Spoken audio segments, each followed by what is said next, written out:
il n'y a pas que Jacques Chirac qui avait la réputation d'homme à femme.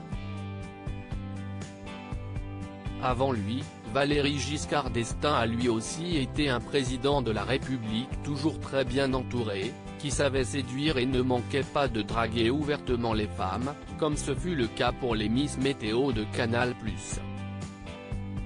Et s'il s'est inventé une liaison avec Lady Diana pour les besoins de son livre La Princesse et le Président, ce côté séducteur n'était un secret pour personne. Même pas pour son épouse Anémone, qui si elle a révolutionné le statut de première dame, était de loin la plus discrète et la plus timide des épouses de président de la Ve République. On ne peut pas être élu si on n'aime pas séduire. Donc il aime séduire en général, il aime séduire les femmes en particulier, confiait ainsi Valéry à Giscard d'Estaing à propos de son père dans Un jour, un destin consacré à l'ancien président de la République qui s'est éteint le 2 décembre à l'âge de 94 ans des suites du Covid-19.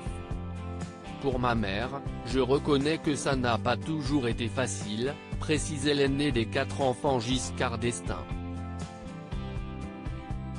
Un président souvent entouré de jolies femmes. Même l'ancienne conseillère presse de Valéry Giscard d'Estaing, Odile Warin, avait bien cerné ce côté séducteur chez l'ancien président de la République. Si est vrai que quand il y avait des réceptions à l'Élysée, il était souvent entouré de très jolies femmes, se souvenait-elle dans Un jour, un destin.